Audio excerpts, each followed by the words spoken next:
মোহতারাম আলী হাসান ওসামা সাহেব উনি হঠাৎ করে দল পরিবর্তন করেছেন। কিছুদিন পর পর ওনার এই দল পরিবর্তন, নিজেকে কেমন যেন তিনি স্থির রাখেন না। এটা কি আসলে এখন জামাত ইসলামের সাথে আছেন, তিনি এখানে স্থায়ীভাবে থাকবেন কিনা? আসলে আল্লাহ রাব্বুল আলামিনের কাছে ইস্তেকামত চাওয়া উচিত। ইস্তেকামত আল্লাহ প্রদত্ত একটা বড় ধরনের নিয়ামত নিশ্চয়ই। আলী হাসান ওসামা সাহেব শুধু না, আমরা প্রত্যেকেই দোয়া করা উচিত, আল্লাহুম্মা আরিনাল হাক্কা হাক্কান ওয়ারযুকনা ইত্তিবা ওয়া আরিনাল বাতিলা বাতিলান ওয়ারযুকনা ইজতিনাব। আল্লাহ তাআলা হককে যেন হক মেনে আমি মানতে পারি, বাতিলকে যেন বাতিল আমি বলতে পারি। এই দোয়াটা আমাদের প্রত্যেকের করা উচিত। আলী হাসান ওসামা বাংলাদেশের অপরিচিত কোনো ব্যক্তি না, এবং বাংলাদেশের প্রথিত যশা পরিচিত একজন আলেম দ্বীন, যাদেরকে বাংলাদেশের দর্পণ বলা যায়। বাংলাদেশের এক কথায় যারা রাহনুমাই করে। আলেমদের দলাদলির চাইতে বড় কথা হচ্ছে যারা মাঠে ময়দানে কথা বলে, যারা জাতির বিবেক। আলী হাসান ওসামা সাহেব ঠিক এমন একজন আলেম। আলী হাসান ওসামা হচ্ছেন এই জাতির একজন বিবেক। এই জাতিকে নিয়ে ভাবেন, কথা বলেন, এবং সকল বিষয়ে আপনি দেখবেন কিছু ঘটলেই ভাই কথা বলেন। কিছুদিন আগে তিনি খেলাফত মজলিসে ছিলেন, আলহামদুলিল্লাহ। তো এখন ওনার এই পরিবর্তন, এটাকে খারাপ বলার সুযোগ নেই ভাই। ওনার এই পরিবর্তনের সময় আমরা এইটা দোয়া করি, এই যে আমাদের মধ্যে এরকম কোনো ঘটনা ঘটলে অনেক সময় কাদা ছোড়াছুড়ি শুরু হয়ে যায়। আবার কেউ যদি প্রকাশ না করে তাহলে বলে এ হচ্ছে গোপন, উনি নিজের গোপন রাখতে চায়। না ভাই, আমরা দাঈ ইলাল্লাহ, এটা আমাদের সবচেয়ে বড় পরিচয়। তো এই পরিচয়কে আলী হাসান ওসামা সাহেব এতদিন এই পরিচয়ের সাথেই ছিলেন। এখন উনি নতুন করে ভাইরাল হওয়ার কিছু নাই। তো উনি যেহেতু নতুন করে আলহামদুলিল্লাহ অনেকের চোখের শুল হয়ে গেছে, এটা যেন না হয় ভাই। আপনি একটু ভালোবাসা দিয়ে মানুষের জন্য অন্তত দোয়া করেন, দিনটাকে বিজয় করার স্বপ্ন দেখেন।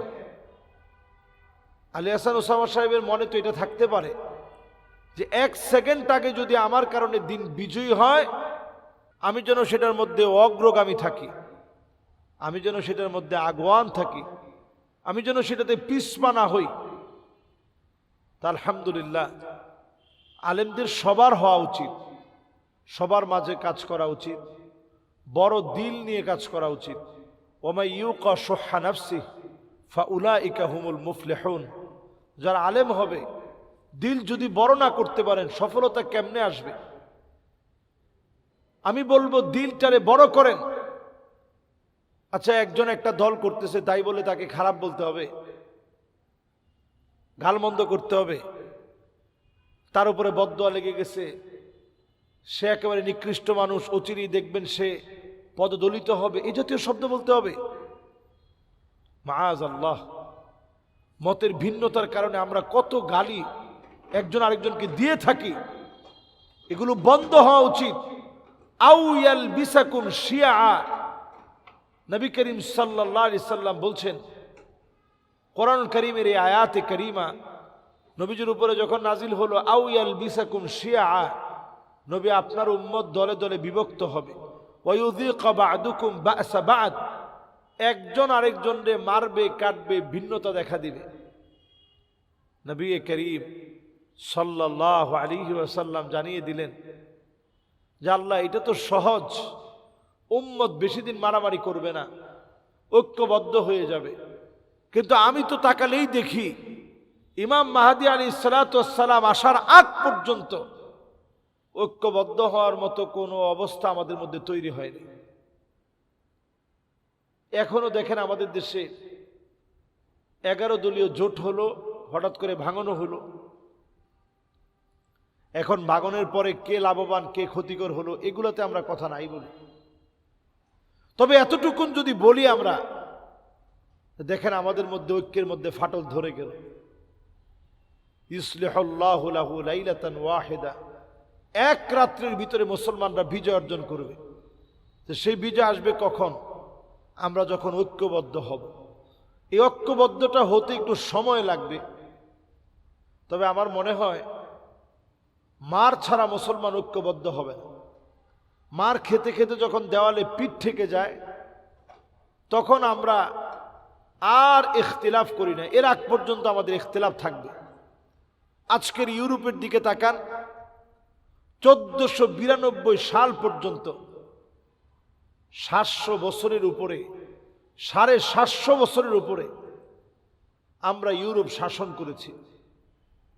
কিন্তু আমরা বিভক্ত হতে হতে যখন আমাদের ফতোয়া নিয়ে শুধু মতবিরোধ শুরু হলো, আকীদাগত মতবিরোধ শুরু হলো, তখন খ্রিস্টানরা ঐক্যবদ্ধ হয়ে মুসলমানদেরকে সাথে নিয়ে মুসলমানদেরকে শেষ করে দিয়েছে। কর্ডোবাতে শেষ একটা ঘাঁটি ছিল, সেইটাও যখন শেষ করে দেওয়া হলো, তখন এই মুসলমানরা ওই জায়গা থেকে পালিয়ে আসলো আজকের মরক্কোতে। এখানে এসে দিনের দাওয়াত দিল, দিন প্রচার করলো।